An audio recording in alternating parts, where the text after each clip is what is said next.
Good evening. This is Mae Brussell. The title of this one-hour broadcast is World Watchers.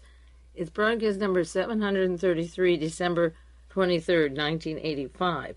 If you're not familiar with this program, we talk about political assassinations, and I share information about various coups and plots and provocateurs that have literally taken over this planet since the end of World War II.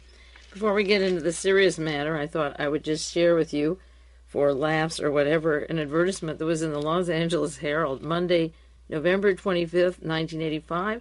It has to do with an alleged researcher, Dick Gregory. He ran as vice president under Mark Lane, running for president of the United States. I can't tell you what party that was. And Dick came to the conspiracy conference in Boston in 1975 by announcing that John Kennedy was still alive at Parkland Hospital. But Dick's onto something now besides that kind of research. The ad reads, Dick Gregory wants you. Earn up to $50,000 per year and more in the booming nutrition business. Ask yourself these questions. 1, can you spare 15 hours per week? 2, are you self-motivated and goal-oriented? 3, do you like people and can you express your sincerity? If your answer is yes to all the above, please call 213-836-7462 for the nearest free orientation this week only, and it has to do with the food substance he sells, and then it's got about $30 or $40 bills around the edges. The whole thing is bordered in dollar bills. Now, I don't usually talk about rumors on this program, but Flo Kennedy is alleged to have said that Dick Gregory sold his Bahama diet plan, that's what this is all about, to Sterling Drug, which is IG Farben, and no wonder the dollar signs. The figure was tremendous. It may just be a rumor, but the figure I heard was tremendous. So the dollar signs are very significant, and he gives you an opportunity. Our week is over. We've missed our chance to get $50,000 a year. I wish I had responded earlier, but I missed it. In case you want to follow it up another time, you can. Now, there's several appointments, 2 in particular, to the courts in the United States that I haven't talked upon because I believe they're fait accompli. The power structure is very strong in Washington, and one was just appointed. That was the Senate approval yesterday of James Buckley. He was nominated to the United States Court of Appeals in the District of Columbia. Only 2 senators objected to his nomination, Christopher Dodd and Lowell Weicker, but he will now represent the Justice Department in the capacity of a judge. This nomination is being advanced almost exclusively because of Buckley's conservative views, said Dodd, who defeated Buckley in his Senate race in 1980. Buckley, the older brother of William Buckley, Jr., the conservative writer and editor, has been president of Radio Free Europe and Radio Liberty since 1982. Now, this Buckley, that will be the judge, has been he is a member of the Knight of Malta. He has been part of the CIA, Radio Free Europe and Radio Liberty is defense intelligence and CIA intelligence.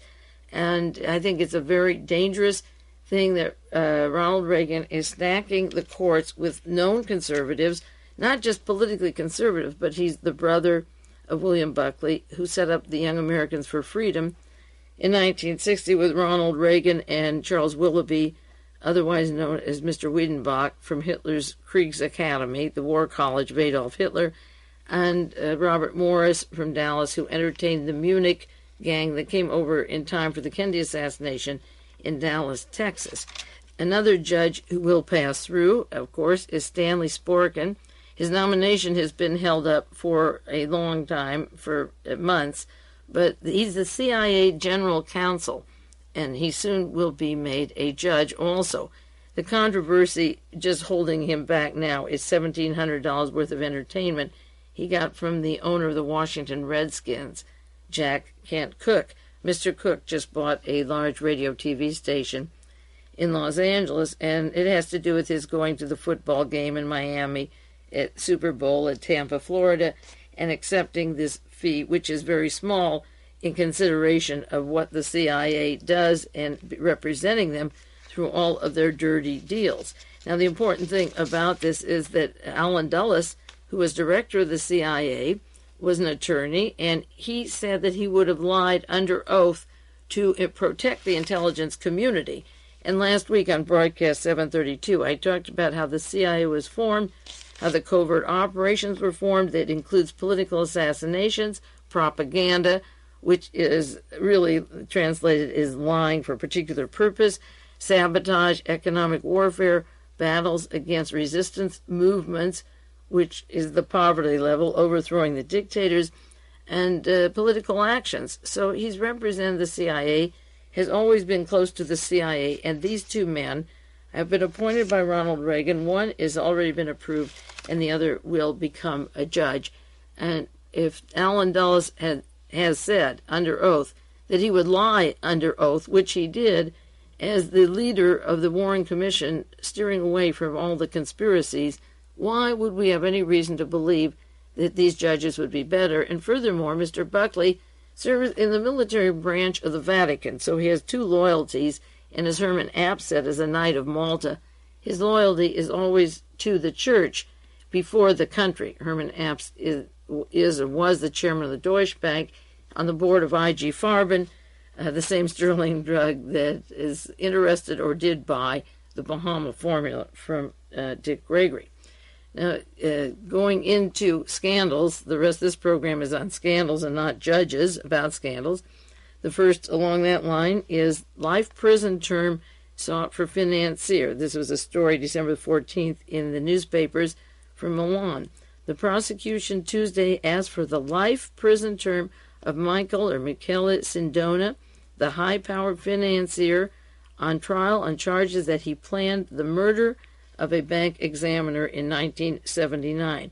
Prosecutor Guido Viola also asked life imprisonment for one of his partners who's in New York City, who's accused of being the intermediary between Michele Sindona and the assassin. The alleged assassin was murdered in 1982 as these scandals began to unfold. He was in Bucks County, Pennsylvania.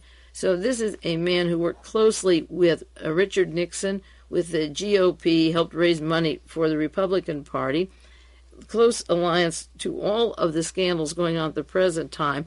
But it's not just the banking problems or taking money or investing in the mafia. Here's one of the highest officials of the Vatican Bank, a protege of Pope Paul VI, and when he was Secretary of the Vatican, Mr. Montini, referred to as the Milan Mafia. He became a pope. He took the money from the Vatican and used it for all kinds of purposes and for banks that did go broke, but murder is the charge that's been placed on the financier for the Vatican. Jonathan Marshall had a newsletter called Parapolitics, and in 1982, March 31st, 1982, he described Michele Sindona. He said the Sicilian-born financier and 75 others were accused of mafia heroin trafficking, and this links to the New York and Italian mafia trials going on at the present time. They were ordered to stand trial on charges of criminal association with drug trafficking and other crimes. The size of the traffic was estimated at $600 million a year. That's 1982. Some of the leading families of the Palermo Mafia were implicated, including the Gambinos, and they list the other Italian families, but the Gambino connections are on trial, some of them in New York at this time. Sindona was accused of illegal possession of a weapon, using a false name to case $100,000 in traveler's checks at a Palermo bank, and breaking currency laws by secretly bringing money into Italy. The Sicilian Mafia appears to have helped Sindona during his disappearance from the United States. Also indicted was John Gambino, who lives in the United States. It is unlikely that Sindona will be extradited to stand trial. Now, those were quotations from the New York Times and Newsday, but then it continues. Meanwhile, the Italian government has filed suit in federal court in New York against former Treasury Secretary David Kennedy for conspiring to defraud the Banca Privata Italiano, once controlled by Michele Sindona. The Sicilian connection still is active. Federal agents recently seized in New York City $70 million worth of heroin, and it was described as a large catch, and it was being smuggled into espresso machines imported from Italy. They sell them all over New York City in the section called Little Italy. Now, one former Secretary of the Treasury that was involved with Michele Sindona and Paul Marcinkus of the Vatican in these illegal operations was John Connally, governor of Texas at the time John Kennedy was killed, and he had been Secretary of the Treasury. Here's David Kennedy of Richard Nixon's administration, involved with the P2, the Masonic Lodge people, Michael Sindona, murder, attempted murder, and financial shenanigans. And our current chief of the White House staff, Ronald Reagan, was Secretary of the Treasury for 4 years, and now he is literally controlling the White House, just as stiff as when Alexander Haig was there. He and George Shultz controlled the White House. So there's something about going from the Treasury, where the money is, to the Oval Office, where the power is. Now, this past week, December the 13th, there was a story in the New York Times. Italy indicts ex-aide in 1980 bombing. This has to do with Francesca Pazienza, who I've mentioned many times in connection with setting up Agca to swing a Bulgarian-Russian plot out of a CIA plot. Pazienza is close to Michael Ledeen of the National Security Council, Claire Sterling, and the whole group of disinformation and provocateur activities. But this week he was indicted for the Bologna bombing, and when that opens up, it connects to a lot of other areas that I've talked about on the program, but they've hit him with a charge that he helped arrange that. And of course that goes down to Stefano Dellacroce, and I'll read you a little bit about this, because in jail in Germany is Karl-Heinz Hoffmann and also Manfred Roeder, and these are the connections of this team to Licio Gelli, to Joseph Mengele, to Martin Bormann and Klaus Barbie, the drug traffic, the murder, the terrorism that went from Germany to South America and into the United States, this recycling of guns and money and fascism, and this past week he's been indicted. The article says a former Italian intelligence official, now being held in New York City in jail, has been indicted with others in Italy on charge of masterminding the 1980 bombing of the Bologna train station that killed 85. We always knew that Licio Gelli was behind this and planned it actually by meetings in Bolivia with Klaus Barbie, but Francesco Pazienza goes right into this scene. The new indictment announced Wednesday in Bologna follows an earlier charge, which Dr. Pazienza has also denied, which is responsibility for bombing by right-wing terrorists and blaming the attack on leftists. Now, that's what I was talking about last week on terrorism on broadcast number 732, the agent provocateur, the making the left look bad by random violence, pointless violence, so that people plead for a police state for security, never knowing where the shootings were going to take place. Remember, I cited an article, there's no motive for these Middle East crises, the hijacking of the airplane, the TWA, the Killalore, or the recent one, where 55, more than 55 were killed. They were provocateur type of actions, I believe, just like the Bologna bombing.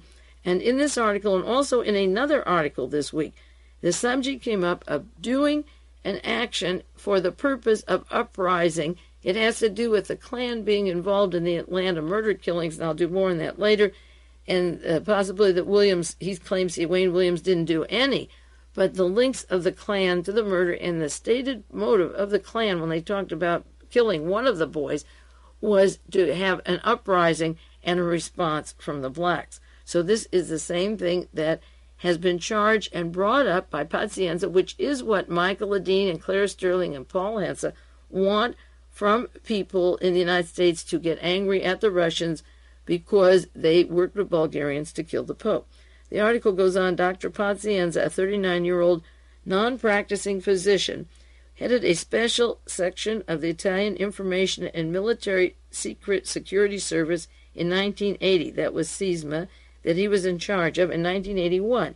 He's been in jail in New York City since March of 1985. That's when Ronald Reagan met with Mr. Bettino Craxi from Italy, and they quickly locked up Pazienza so he wouldn't talk, and they have him under lock and key. And meanwhile, these charges are growing about his case. Pazienza has been here since March on a warrant charging embezzlement of $200,000 from the Banco Ambrosiano.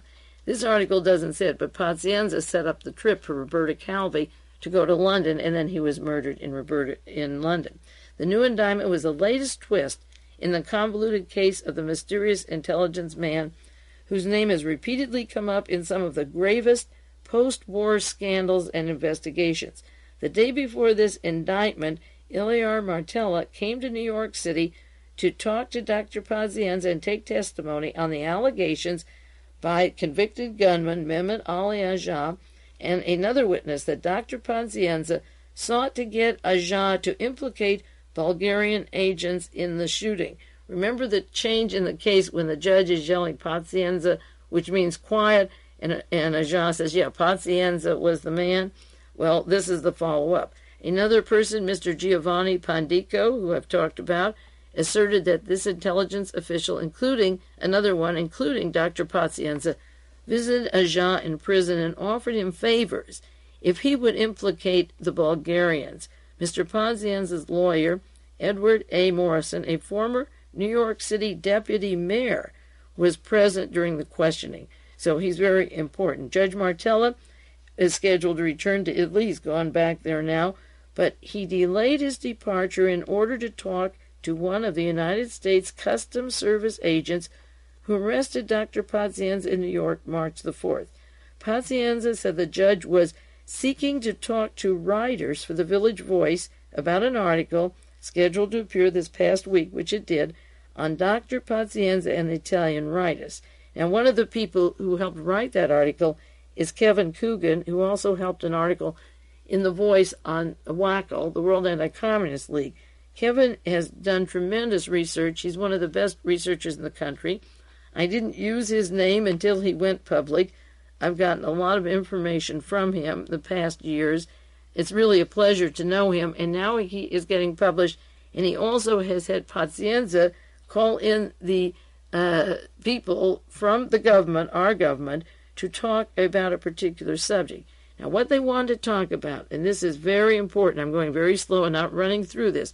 Pazienza said the Customs Service agents questioned him about a reported sighting of Mr. Dellacroce and an individual Turk in Miami.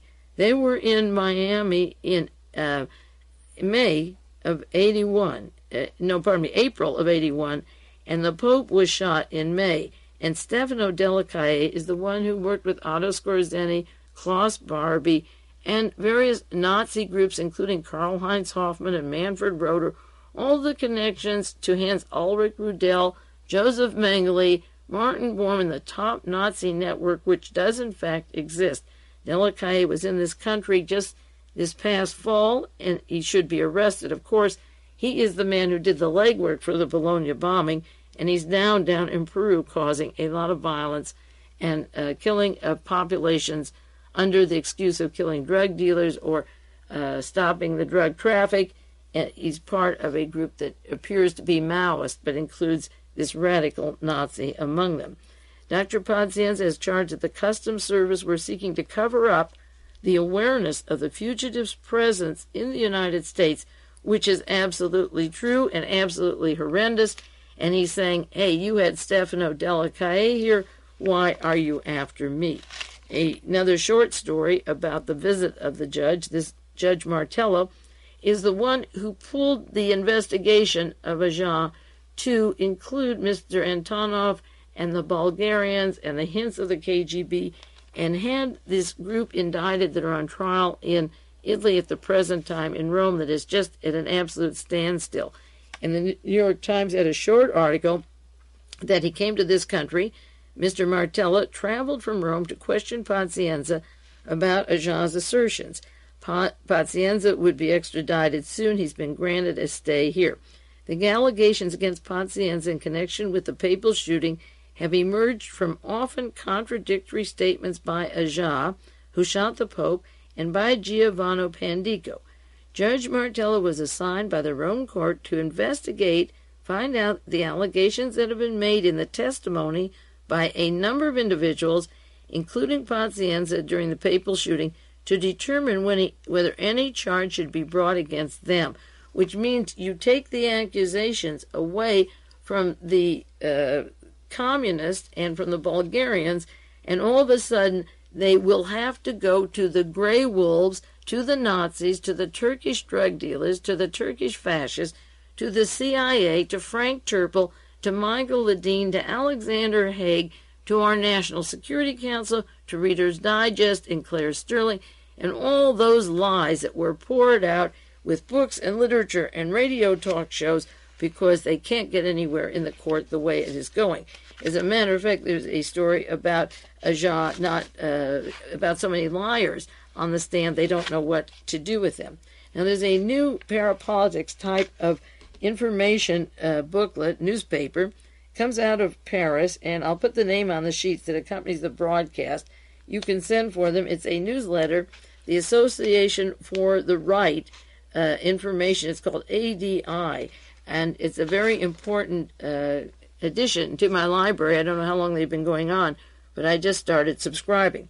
Now, under terrorism, Italy, in their edition, this is what they published this past July, under Agca, the extreme right and the extreme left. The Italian press has thoroughly documented, and this goes, let me just paraphrase here, go on, say one thing about this. This leads to what I was saying last week about the terror network of the Middle East, of what is going on with the hijackings and the airplanes. The Italian press has thoroughly documented the hijacking of the cruise ship Achille Laura by a Palestinian commando group.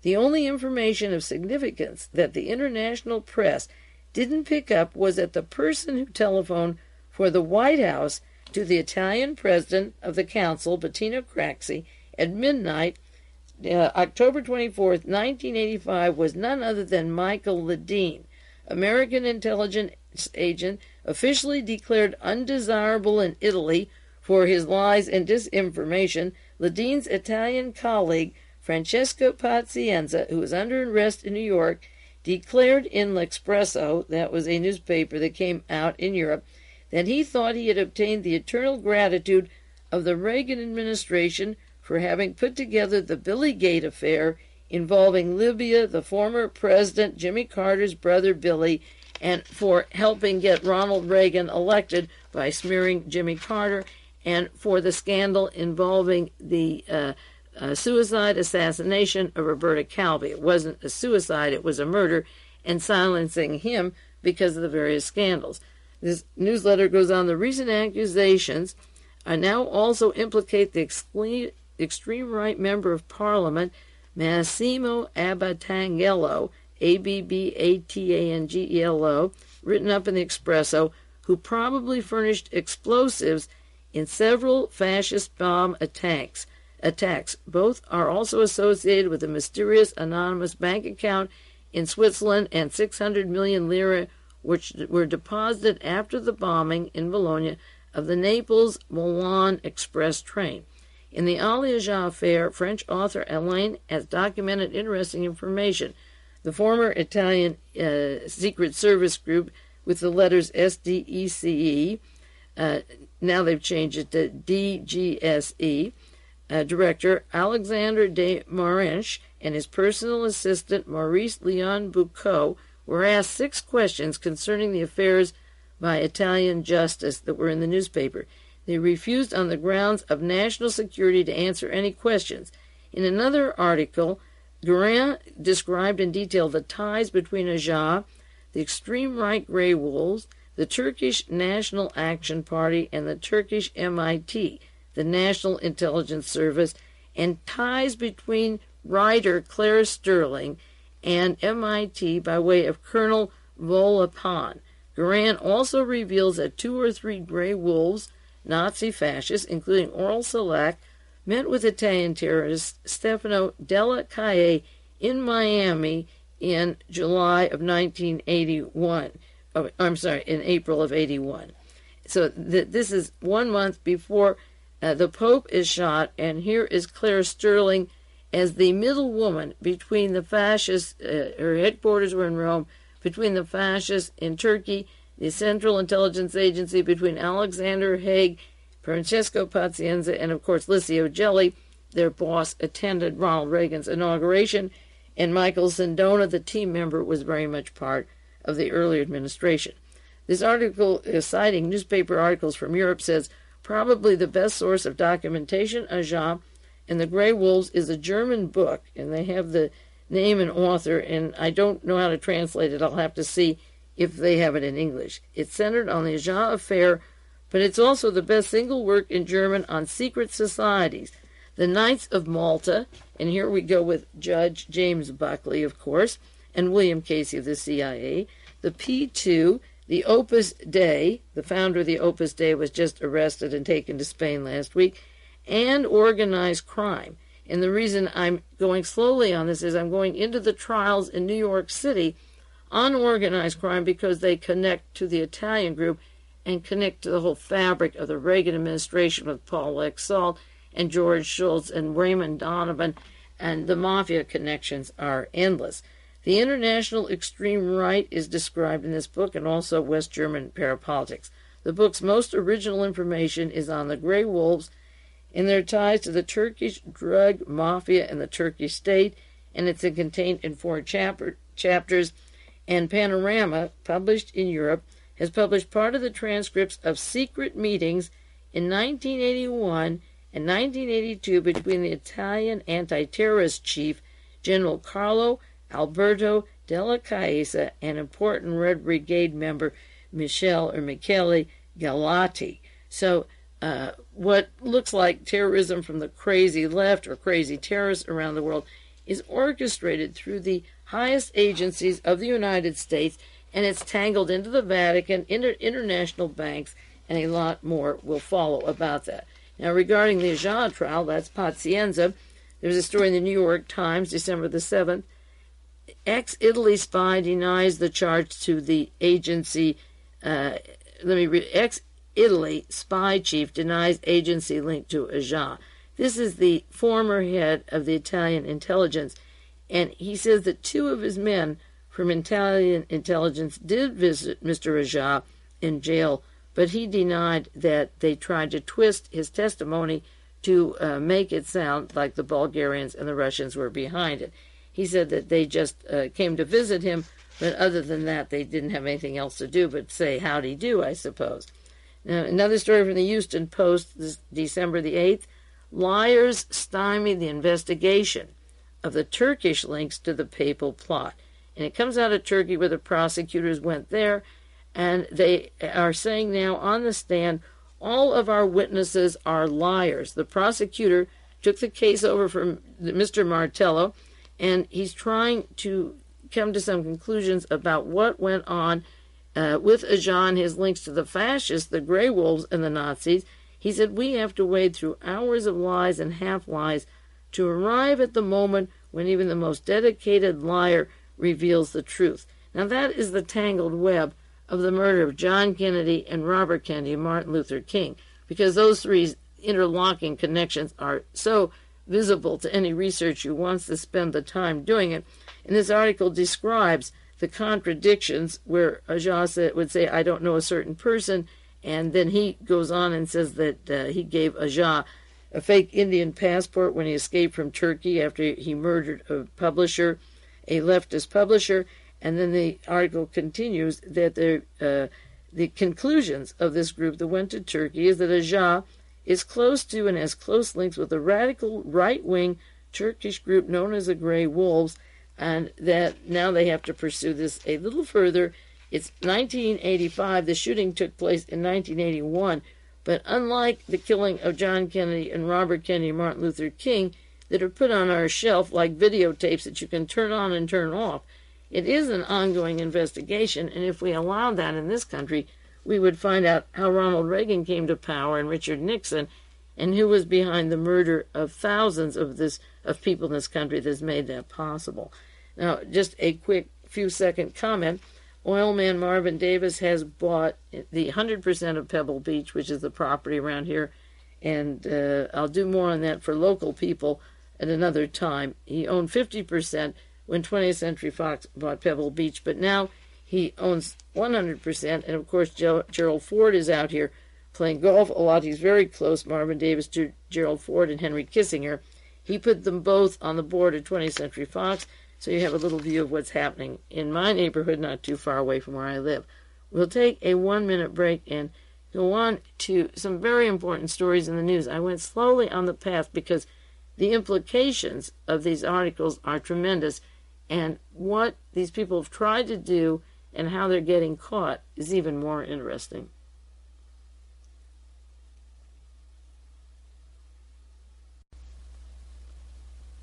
This is Mae Brussell. This is the second half of a program titled World Watchers, in case you missed the first part of it and don't know what you're listening to.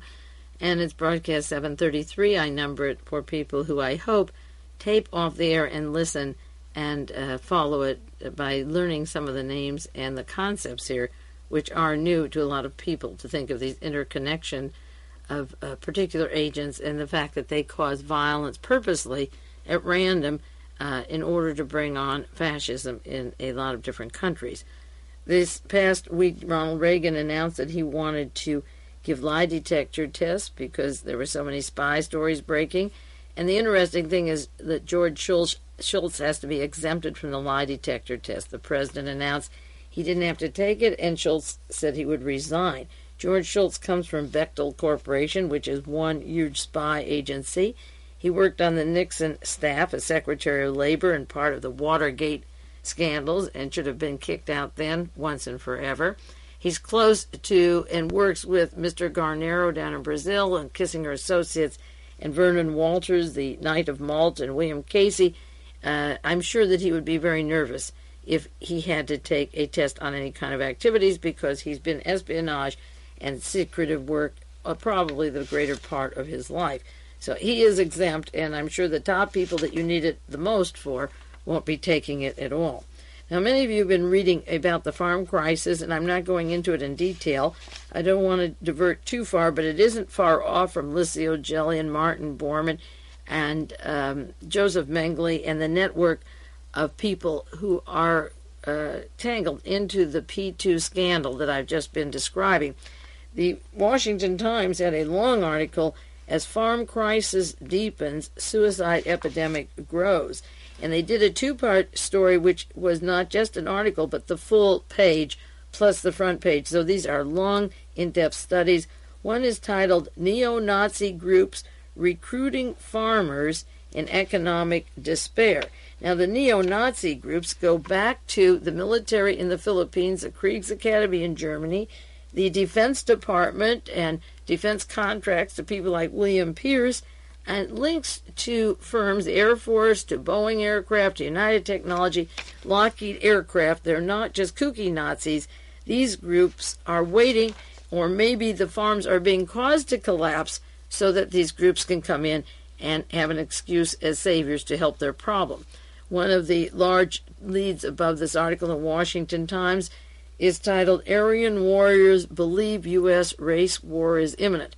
There's many people that believe it and know it, and of course this was the theme of the Manson family, testing the killing and the activities of these particular people, far-right people being trained by Vietnam veterans. Another title above an article, a large article in the Washington Times, is "Neo-Nazis Cultivate Farmers Religiously." And there's a picture of Richard Butler in his pulpit. Many of you have seen it at the Church of Jesus Christ Christian in Hayden Lake, Idaho, the founder of the white supremacist organization called the Aryan Nations. He says we must fight like every other white American who wants to take back his country. What they don't tell you is that Richard Butler, who's photographed at his pulpit, came from Lockheed, working in Burbank on the U-2 program. At the same time, Thane Cesar was there, the man who murdered Robert Kennedy, and that this reverend took on a reverend collar so that he couldn't be interrupted or investigated, but he is the nucleus of people from the order who go to him, and magazines like Spotlight and Soldier of Fortune and so forth have locations and addresses where they can connect when they get out of prison to start working with these military groups. Now, the article, one of these articles has another large caption: "Instead of wearing hooded robes or sporting Nazi-type uniforms, they wear boots and jeans and seed corn hats.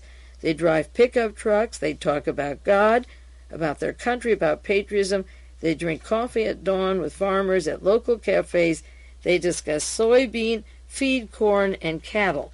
This is the group that John Singlaub and Robert Brown and various members of the far right with the Posse Comitatus, the Nazi Party, the Soldiers of Fortune. They're training them to go into these areas. G. Gordon Liddy goes to these conventions of Soldier of Fortune, and they tell these people where to get the uniforms and guns and begin getting active.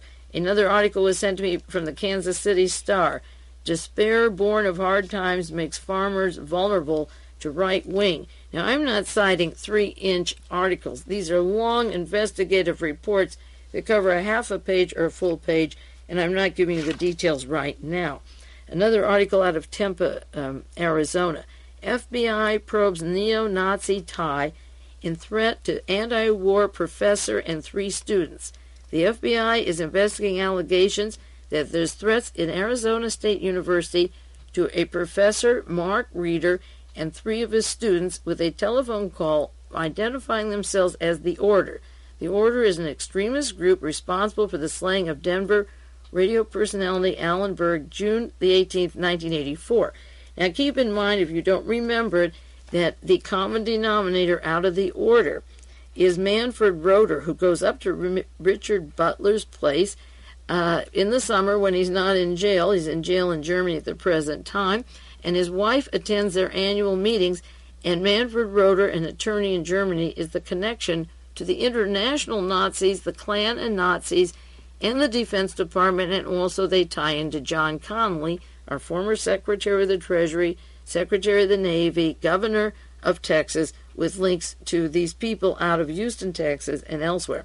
Now, the article goes on. This particular one that was sent to me tells about a student who got a threat. He's part of a group called the Organization to Prevent Nuclear Annihilation. And for that, he got a long-distance call saying, "We, the Order, demand you recant your Marxist-Leninist views by writing a letter to the paper. If you don't want nuclear annihilation, you are a Marxist-Leninist." And it's getting to that point with the weapons, and that's exactly what they're saying. He'd written an anti-war letter to the university press, and he got a death threat. They said they know how to deal with him, that they can fine him if they want to. Reeder, who was criticized by the Washington, D.C.-based Accuracy in Media.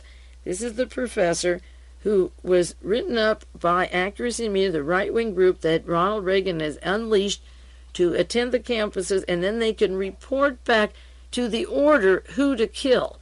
This is where your conservative, respectable right-winger can hand it to the crazies, just as the George Bushes can give it to the anti-Castro Cubans or Michael Townley to kill Orlando Letelier and Ronnie Moffat. It goes on. Skolnick, a sociology student and president of the anti-war organization, he got a call November the 16th. They demanded I change my Leninist Marxist way. They were trying to be very intimidating, but they didn't say especially what they were going to do. The professor, Mr. Reeder, an anti-war organization advisor, and Brem, his teaching assistant in political science, were called and didn't respond to these charges. They have told the FBI that this is happening, but they weren't answering telephone calls. Now, the Detroit Free Press has a story. Second Oakland University professor faces accusation of liberal bias. Accuracy in Media, that same organization, a conservative watchdog group, received a second complaint about the Oakland University professor for presenting allegedly biased political views among the faculty and students and the campus. An Oakland student's allegations that Robert Goldstein, associate professor of political science, criticized President Reagan's U.S. foreign policy and flunked the student because of his conservative views. Accuracy in Media's executive director, Les Corba III, CSORBA III, would not comment on the Goldstein case. Goldstein, 38, had taught at Oakland since 1976, specializing in civil liberties, and published 2 books. He would not comment on the particular charges. He said he didn't feel that an allegation by an anonymous student is worth a news story, but it is, and he said we're going into the McCarthy era, the J. Edgar Hooverism, and that there were other complaints at Rochester campus there were disclosures out of Accuracy in Media, and they said the professor had a distorted view of Nicaragua. So Accuracy in Media is then turning the goon squads out and probably sharing information that can have people killed and threats on their lives important enough to report to the FBI. Now, in Omaha, Nebraska, certain people are getting concerned about the activities there, and I got several articles sent to me. It says the head of the Nebraska State Patrol said they are exploring whether paramilitary groups training in the United States have violated a law requiring them to obtain permits from the governor's office. A permit is required, according to a law in 1906, of any body of men whatever, other than the regular, organized Nebraska National Guard of the state and the troops of the United States, to associate themselves as a military company or an organization to drill or parade with arms within the limits of the state without the license of the governor. The law enforcement officers have just recently raided a farm, found large weapons, cache, and 2 bodies were murdered. People were murdered there. 3 people were charged with the murder. And they're checking into these laws on how they can control them. Now, they had a bill several years ago, but it was turned down, and people involved with this activity said that this is what they said: there are lots more like us. We're not worried. We have our guns. We got our guns. We got God on our side. Hell, our training camp has more machine guns than the whole state patrol. This is in Omaha, Nebraska. Karen Stransbury, a freelance writer, went to a meeting in Brewer, Nebraska, and reported the things they were saying at that meeting. And another article out of Lincoln, Nebraska, need to toughen laws on extremists studied.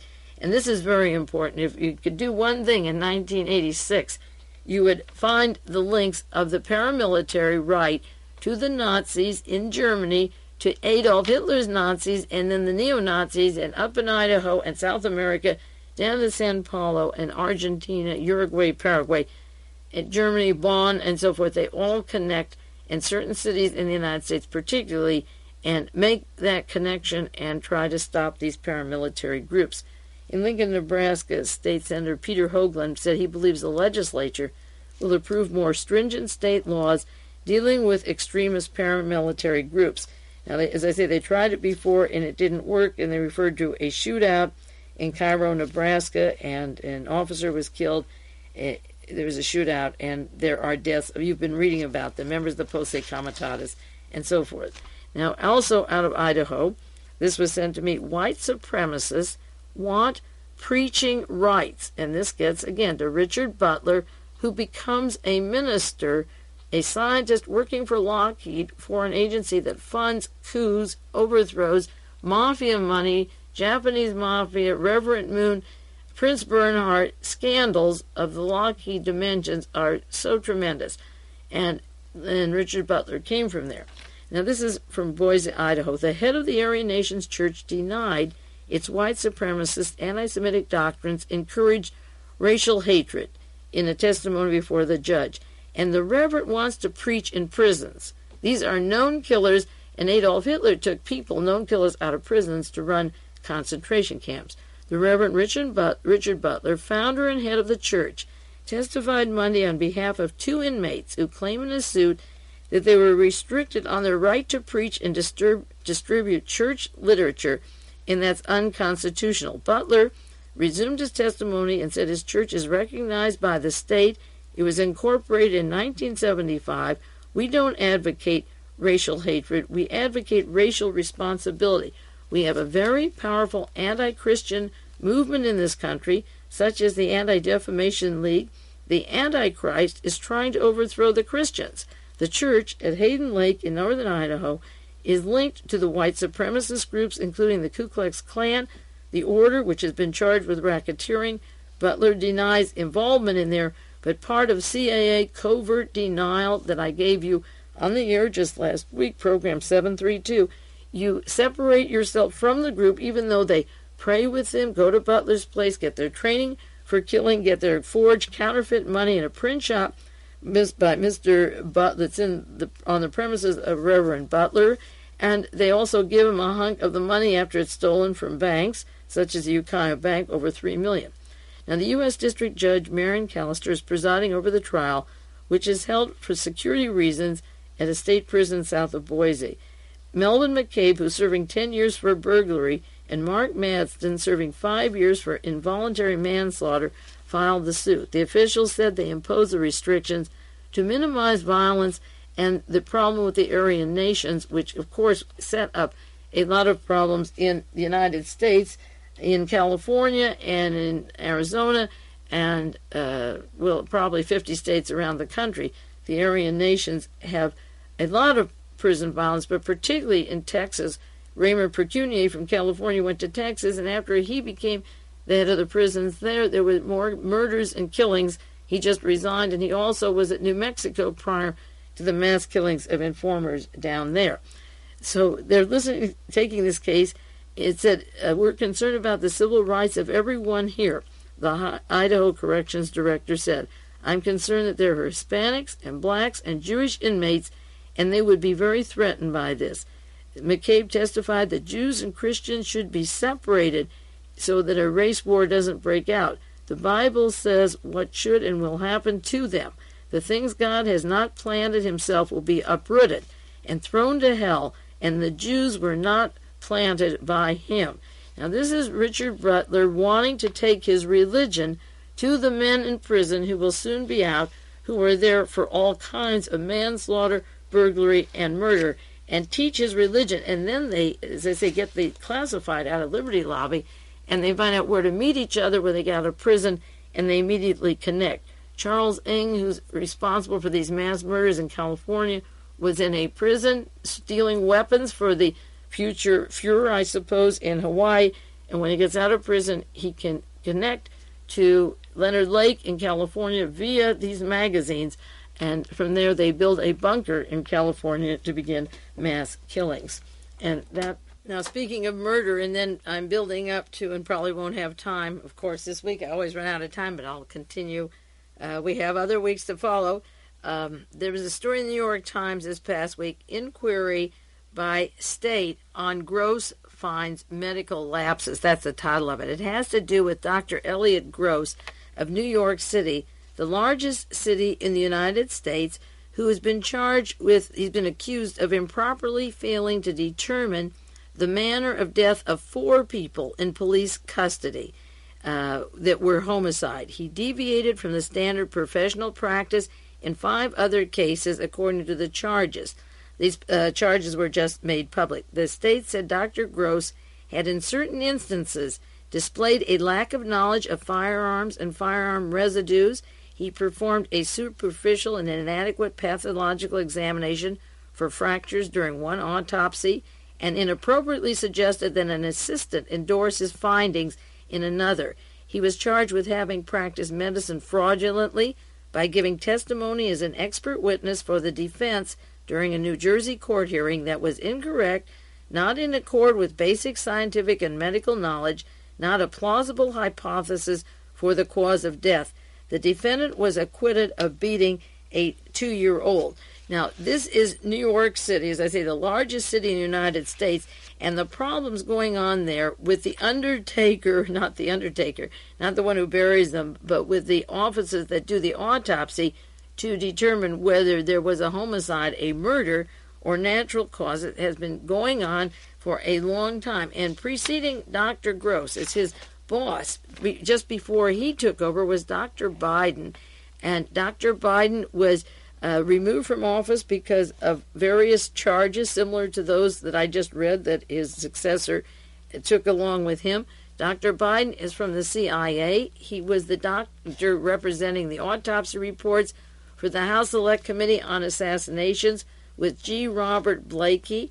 And Biden worked not only with Blakey, but with Dr. Curley, who worked on the JFK case when they examined it the second time, and Curley then worked with the Joseph Mengele case. And these people have a history of lying, of distorting things that has been proven in a court of law, and of course, along with the Warren Commission, covering up the medical autopsy report and the direction of the bullets on John Kennedy, was Arlen Specter of the CIA, who's now a senator, who in February 85, along with those other people I mentioned in February of 85 last week, of the Warren Commission and the CIA, was the man who was yelling in Congress with Senator D'Amato, "Where is Mengele? Where is Mengele?" Getting his muddy feet into that water of the Mengele, Barbie, heroin drugs with Tomasi Buscetta, the South American connection to Italy, to the United States. This office, run by Dr. Biden before Dr. Gross came in, was the one that gave permission through Dr. Biden, who was in California, cremate Nelson Rockefeller. And the point about this article and the wrong treatment of homicide is that Nelson Rockefeller was killed so that Ronald Reagan would be able to have total control for the government for the purpose of doing just what he's doing today. And if you don't know what he's doing today, just buy 3 newspapers and read them from one end to the other, and you can figure it out. At the time, Dr. Biden gave the orders to cremate Nelson Rockefeller, which is unusual for this particular method of burial for that family. He was in La Costa, California, and down in La Costa is the home base of Mo Dallas of organized crime. Dallas is a client of G. Robert Blakey, and this was a very important decision. Every decision to every family is important, and Dr. Gross and Dr. Biden have been messed up with disinformation and sleazy operations from that office, just as Dr. Thomas Noguchi has done some very, very questionable things in Los Angeles and has become sort of a superstar, writing books and getting on TV. Now, to go to the crime story, because I wanted to get into the just recent murders, I'll just mention a few of them. The most notorious was Paul Castellano this week, the primary witness to the drug trials going on. That is the most notorious murder. But I want to refer again to October the 18th, 1985, the New York Times story on G. Robert Blakey of the House Select Committee on Assassination, setting up the current investigations of the mafia trials and working between here and Italy with his questionable connections of other people that he could have investigated, and also it's going to cover up at these current trials. I'll do more about Blakey in a minute. I want to say, in addition to Paul Castellano, probably the kingpin witness to these various trials going on in New York City. There are major drug trials going on. I'll run them down for you if I have time right now. Well, Castellano was wiped out. I heard, and this I've never put on the air, usually a hearsay, but I got it from Ted Gandolfo, a very good researcher. He called me yesterday and said that Representative Bill Green of New York City told him that Gaetan Fonzi was murdered 3 days ago. That would have been on about the 20th. In Florida, he was found in a garage with a bullet through his head. Now, Gaetan Fonzi worked for G. Robert Blakey, the associate of Mo Dallas and Louis Neitzer. He was the man who had the appointment to visit George de Mohrenschildt, primary witness out of 552 witnesses for the Warren Commission, and he was to see de Mohrenschildt in Florida in the afternoon, and Edward Epstein of Reader's Digest was with de Mohrenschildt in the morning, the Reader's Digest that promotes the story of Claire Sterling and the Russian-Bulgarian plot to kill the Pope. Epstein is from that group, and he had breakfast or visited with de Mohrenschildt in the morning. De Mohrenschildt was dead at noon, and Gaetan Fonzi was one of the primary investigators, along with Clifford Fenton, in the investigation of John Kennedy the second time around. Clifford Fenton had gone to Jim Garrison's office, and he had his life threatened. I talked to a friend in New York and said, call the Associated Press and United Press and find out if Gaetan Fonzi was in fact murdered. But Ted said that he did get this from Congressman Green, and he was very sure about that. Now, another person important to these trials, one of the kingpins between Agca and the Pazienza story, which is the P2 and the Bologna bombing, and the kingpin between the Masonic Lodge and Licio Gelli and Pazienza from that connection, Bekir Celenk was murdered October 15th. I stress his important. Gaetan Fonzi is important because of what he knows about those people that are currently being swept into these trials and into the parts that link to the Kennedy assassination. He would be knowledgeable about that. having worked with G. Robert Blakey. Now, Aniello Dellacroce died December the 9th. Aniello Dellacroce was a mafia boss who was an FBI informant for 20 years. He helped try to solve the disappearance of Teamster leader Jimmy Hoffa, which was reported in Time magazine last week. And the allegations in William Taub's book is that Raymond Donovan, our Secretary of Labor, who took time off for his trial, and that is in limbo, like the Klaus Barbie trial, he allegedly hired the man who killed Jimmy Hoffa for the Schiavone Construction Company. This article tells that he was a close member of the New York Gambino clan. That's the Michael Sindona group, close to the Vatican again, and the Secretary of the Treasury, David Kennedy, and so forth. And he was one of the chief enforcers of the Crime Commission, an 11-man council. And he took a very major part after mafia boss Carlo Gambino died in 1976. Now, Dellacroce, it's interesting, should just happen to die just a week and a half or so before Paul Castellano and his driver are gunned down. He drove around the country, interestingly enough, disguised as a priest. And after Watergate, there was sort of an order that spies and CIA people and FBI couldn't be newspaper people or priests or use those disguises. But according to this account, he worked for the FBI 20 years, as well as the Gambino family, disguised as a priest. And this is the story of his, just an article with a brief account of his life. And then it goes on. Dellacroce gave the FBI leads in the disappearance of Hoffa, whose body they never found, and helped break several major narcotic cases. One of the drug busts was the so-called Pizza Connection, now being tried in New York City. 22 reputed mobsters from the United States and Sicily are charged with heroin traffic through the pizza parlors. So this, as well as the coffee machines, the pizza parlors. Now, another person who was murdered November the 19th, who allegedly funneled $100 million into narcotics traffic into South America and tied to the Lockheed scandals, just as Richard Butler worked for Lockheed as Nicholas Deek. I haven't done much on his murder yet, the head of Deek Pereira, who was shot in New York City just at the time that he was up for indictment of the multinational, multi-millions, the combination of the OSS, the CIA, the Nazi connections, the Lockheed connections, the drug, the silver and gold, and the commodities. He is a part of all of that, and of course he was gunned down. And then there was the mafia killing. They tried to pass it off as a mafia killing or a crime war as soon as Castellano was killed. Now, the interesting thing is that while they tried to pass it off as that, most of the TV and the interview shows discussed the Nazis and the Klan killing Paul Castellano. I'm running out of time, but I'll develop that later. But I just want to run down where these various trials are going so that you understand that there is a series of indictments are over. They're being tried, going on here and in Italy. The major one of them is Palermo, Italy, with several hundred, over 350 defendants, and they are being charged for gun running, drug traffic, and everything, murder, a large group of charges.